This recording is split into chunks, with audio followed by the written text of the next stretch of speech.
जो वर्ब हिन सब्जेक्ट हिन जे वर्ब जे विच में जेके प्रीपोजिशनल फ्रेजेस ईंदा आहिनि या नाउन क्लासेस ईंदा आहिनि उहे काउंट न थींदा आहिनि। असां ॾिसंदा आहियूं सब्जेक्ट ॾिसो हाणे मिसाल the captain. Now the captain is subject, the captain as well as his players. हाणे ॾिसो ही जेको रूल जेको मां तव्हांखे मथे पढ़ायो आयुसि त बाबा जेको हेल्पिंग वर्ब जे अॻियां सब्जेक्ट ईंदो उन जे मुताबिक़ असां उहो वर्ब हणंदा आहियूं। उहो तॾहिं थींदो आहे जॾहिं असां छा आणूं ईदर आर नीदर नार। ठीकु आहे, ॿियनि सां न थींदो। ही हाणे प्रीपोजिशनल फ्रेजेस आहिनि। मिसाल the captain as well as his players. हाणे हिते जेको कैप्टन आहे उहो सिंगुलर आहे न, त मां छा चवंदुमि इज एनेक्शियस या वाज एनेक्शियस। ठीकु, the captain as well as his player is anxious. तो actually it is the captain who is very much anxious. ही एक्स्ट्रा ठीक है इंफॉर्मेशन हुई। नाउ द टेस्ट, हाणे ही पुट जो सब्जेक्ट आहे the test with all the questions. हाणे मां छा लिखंदुमि वाज इंटरेस्टिंग। ओके, मां हाणे ईअं न चवंदुमि the test with all the questions were interesting, छाकाणि जेको क्वेश्चंस आहे प्लूरल आहे। This is not your subject. तव्हांजो सब्जेक्ट बिल्कुलु ही आहे, ही एक्स्ट्रा फ्रेजेस आहिनि। ठीकु आहे, ऐं इहे मैटर न कंदा आहिनि, भली अची सघंदा। हाणे ॾिसजो the women along with her dogs. Okay, walks proudly. ठीकु आहे, the woman along with her dogs walks proudly. And in the same way plural nouns like these take plural verb। ही मूं तव्हांखे ऑलरेडी पढ़ायो। स्पेलिंग रूल्स में मूं तव्हांखे ॿुधायो त कुझु वर्ब हूंदा आहिनि जेके हमेशह प्लूरल हूंदा आहिनि, जीअं सिज़र्स आहे, जीअं ट्राउज़र्स आहे, जीन्स आहे, सॉक्स आहे, ऐं बूट्स आहे, शूज़ आहे, स्लीपर्स आहे।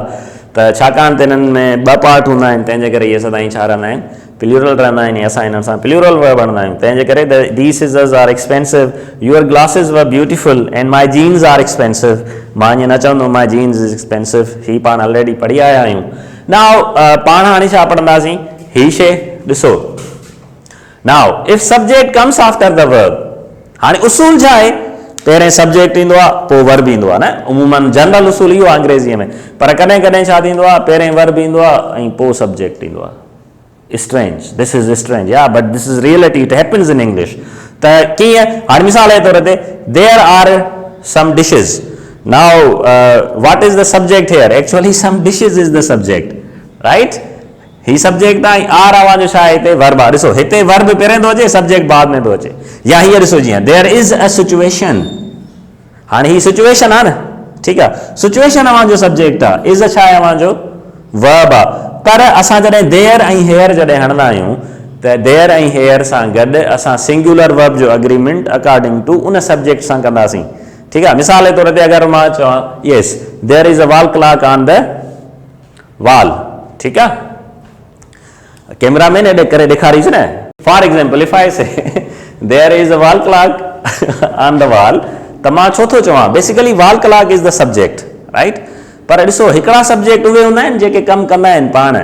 मिसाल अगरि मां तव्हांखे अर्ज़ु कयां इहो जेको घड़ियाल आहे, इहो घड़ियाल जेको भित ते टंगियो पियो आहे, इहो वीचारो पाण टंगिजी वियो या असां वञी रखियोसींसि, असां टंगियोसींसि।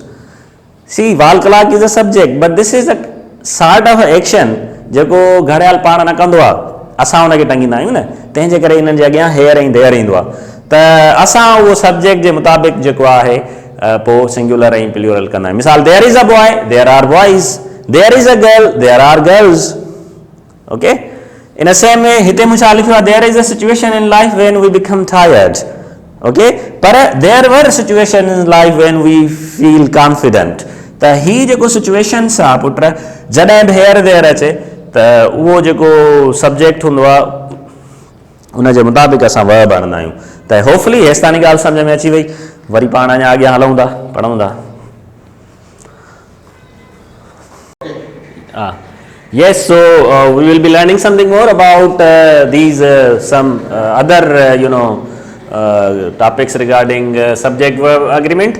हाणे ॾिसो हिन में छा पॉइंट था डिस्कस कयूं। we use singular verb with distances, period of time and sum of money।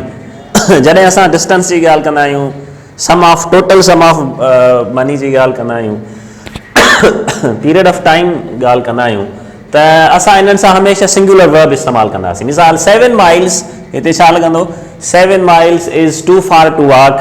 मां ये न चवंदुमि 7 miles are too far to walk because it shows distance, right? 10 years. Now what is 10 years? Is a period of time. तंहिंजे करे असीं छा लिखंदासीं? 10 years is the maximum sentence for this crime. अहिड़ी तरह सां $50 was high price we paid. या 80 days is enough. त हाणे 80 days छा आहे? Again it's a period of time. 10 years छा आहे? जॾहिं असां इन्हनि खे इन टोटल जेको आहे लिखंदा आहियूं त पुट इन्हनि सां सिंगुलर वर्ब लॻंदो आहे. इन शयुनि खे ज़हन अची रखे छॾिजो. उनखां अलावा पाण हिकिड़ो टॉपिक पढ़ियोसीं त असां जॾहिं बि सब्जेक्ट ऐं वर्ब जे अॻियां क्लासेस ऐं फ्रेज़िस हणंदा आहियूं त उनजा मूं कुझु वधीक सेंटेंसिस लिखिया आहिनि जीअं तव्हांखे ॻाल्हि सम्झ में अचे. मिसाल, a theory of physics ascertain that a body in motion stage in motion. हाणे तव्हांखे ख़बर आहे grammatically this is wrong sentence. A theory of physics. बता हिते सब्जेक्ट छा आहे? A theory. Now a theory is what? A theory is basically a singular noun. तंहिंजे करे हिते असां ascertain सां गॾु छा आणंदासीं? s आणंदासीं त पोइ सही थी वेंदो. A theory of physics ascertains that a body in motion stays in motion. हाणे इहो जुमिलो छा थी वियो अवांजो? सही थी वियो. अहिड़ी तरह सां ॾिसो अ वायरस इन ऑल कंट्रीज़. हाणे अ वायरस छा आहे? अवांजो सब्जेक्ट आहे ऐं इन ऑल कंट्रीज़ जेको आहे इहो छा आहे?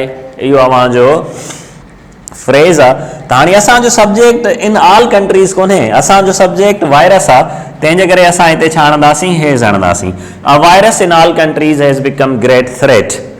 ओके, हाणे ॻाल्हि सम्झ में आई. अहिड़ी तरह सां द काज़िस. हाणे मिसाल जे तौर ते सब्जेक्ट छा आहे? The causes of this deadly virus.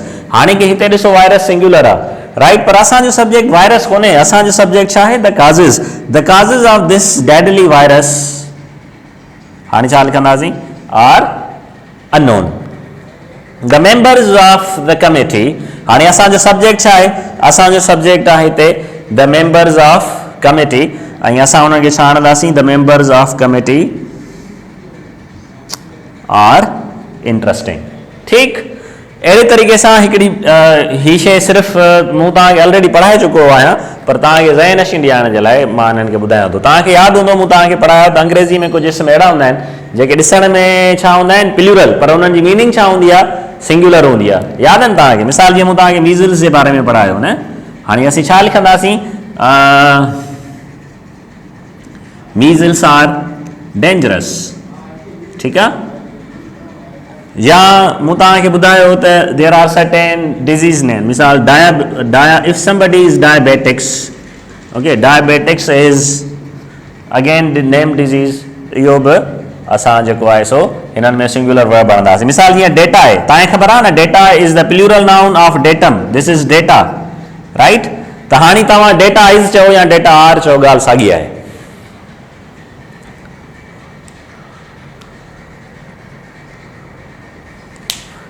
इन खां पोइ हाणे असां अचूं था. Okay, now if one of the word each every are no. हाणे मिसाल जेकॾहिं सब्जेक्ट जे अॻियां ईच अचे, सब्जेक्ट जे अॻियां एवरी अचे ऐं सब्जेक्ट जे अॻियां नो अचे त यादि रखो असां हमेशह सिंगुलर वर्ब हणंदासीं. मिसाल, no smoking and no drinking is allowed. हाणे ॾिसो तव्हांखे मूं ॿुधायो न त जेकॾहिं एंड जे अॻियां ॿ सब्जेक्ट अची वञनि त इहो प्लूरल हूंदो आहे, पर छाकाणि त हिननि जे अॻियां वरी नो अची वियो आहे तंहिंजे करे इहे सिंगुलर वर्ब रहंदा, प्लूरल न थींदा. No smoking and no drinking is allowed. अहिड़ी तरह सां every man women and child does not know the meaning of life. हाणे सब्जेक्ट हिते मैन बि आहे, वुमेन बि आहे, चाइल्ड बि आहे. हाणे हिते मिसाल जेकॾहिं मां एवरी न हणंदुमि न पुट त हिते मां लिखंदुमि man women and child do not know the meaning of life, right. पर छाकाणि त हिते एवरी लॻी वियो तंहिंजे करे मां डज़ नॉट आणी छॾियो. अहिड़ी तरह सां ईच मैन वॉज एंग्री. ठीकु आहे. So hopefully it's clear. Now something more. Titles of books, movies और country names are treated as singular. मिसाल कंहिं फिल्म जो नालो हूंदो आहे या कंहिं न्यूज़पेपर जो नालो हूंदो आहे या कंट्री जो नालो हूंदो आहे. ठीकु आहे. मूवीज़ इन्हनि जो नालो प्लूरल लिखियलु हूंदो आहे पर असां हुनखे सिंगुलर कंसीडर कंदा आहियूं. मिसाल जे तौर ते the Burbs is my favourite film. Now the Burbs is actually the name of film. अहिड़ी तरह सां नीदरलैंड्स इज़ फर्टाइल कंट्री. हाणे नीदरलैंड्स, यूनाइटेड स्टेट्स. ठीकु. हाणे इन्हनि खे लिखियो त प्लूरल थो वञे पर आहिनि त सिंगुलर, तंहिंजे करे असां हिननि सां सिंगुलर वर्ब हणंदा आहियूं. द टाइम्स अख़बार जो नालो अथव. The Times has cross other newspapers, right. The Times it's actually plural पर असां हिन में असां छा हणंदासीं? हेज़ हणंदासीं छो छाकाणि त ही ॾिसण में प्लूरल था अचनि पर छाकाणि त कंहिं हिकिड़ी फिल्म कंहिं हिकिड़े मुल्क ऐं कंहिं हिकिड़ी अख़बार जो नालो आहिनि तंहिंजे करे असां हिननि सां सिंगुलर वर्ब हणंदासीं. This is their subject verb agreement. Last but not the least ही पाण पढ़ी चुका आहियूं पर मां वरी तव्हां सां डिस्कस कयां थो. तव्हां मां कंहिं शागिर्द मूंखां हिन ते डिस्कस कयो उनजी ॻाल्हि सम्झ में न आई त मां वरी हिनखे पढ़ायां थो. त collective nouns show wholeness take singular verb and showing separatedness use plural verb. हाणे मूं तव्हांखे ॿुधायो न त कलेक्टिव नाउन हिकिड़ा त अहिड़ा हूंदा आहिनि जिन सां हमेशह सिंगुलर वर्ब लॻंदो आहे पर कुझु कलेक्टिव नाउन अहिड़ा आहिनि जिन सां सिंगुलर वर्ब लॻी सघे थो प्लूरल वर्ब लॻी सघे थो. मिसाल उहे कहिड़ा आहिनि जिन सां असां हमेशह प्लूरल वर्ब हणंदा आहियूं. जीअं मूं तव्हांखे पुलिस ऐं केटल ऐं पीपल जे बारे में ॿुधायो त असां जॾहिं बि केटल पीपल पुलिस इस्तेमालु कंदा आहियूं प्लूरल वर्ब लॻंदो आहे. पर कुझु कलेक्टिव नाउन अहिड़ा आहिनि जेकॾहिं इंडिविजुअलिटी सेपरेटेडनेस शो कंदा त असां उन्हनि सां प्लूरल वर्ब हणंदासीं. होलनेस शो कंदा त असां उन्हनि सां सिंगुलर वर्ब हणंदासीं. मिसाल द टीम. हाणे मां छा लिखंदुमि the team dash taken their positions in the ground. हाणे ॾिसो टीम में 11 खिलाड़ी आहिनि ऐं टीम जे 11 खिलाड़ियुनि माना अलॻि अलॻि पोज़ीशन वरिती आहे. त हाणे इन्हनि खे छा पियो ॾेखारे सेपरेट पियो ॾेखारे अलॻि अलॻि पियो ॾेखारे. तंहिंजे करे मां हिते छा हणंदुमि have. The team have taken their positions in the ground. अच्छा द टीम हाणे मां छा लिखंदुमि इज़ हैविंग डिनर. हाणे पूरी जी पूरी टीम हिकिड़े हंधि एज़ अ होलनेस गॾु वेठल आहे ऐं उहे डिनर पिया कनि. तंहिंजे करे द फैमिली हाणे मां हिते छा लिखंदुमि are. The family are wandering here and there. जेके फैमिली वारा को हेॾे पियो वञे को हेॾे पियो वञे को हेॾे पियो सेपरेटनेस न पई अचे तंहिंजे करे असां हिते आर हणंदासीं. हाणे हिते छा आहे the family is sitting together wholeness बि ज़ाहिर थिए तंहिंजे करे ही हिते गॾु वेठा आहिनि. So hopefully this was a very interesting topic. तव्हां एंजॉय कयो अलाए न कयो it's up to you. This was all about subject verb and agreement. पाण सुभाणे वरी मां तव्हांखे आर्टिकल द जे बारे में पढ़ाईंदुमि उन जा यूसेजेस.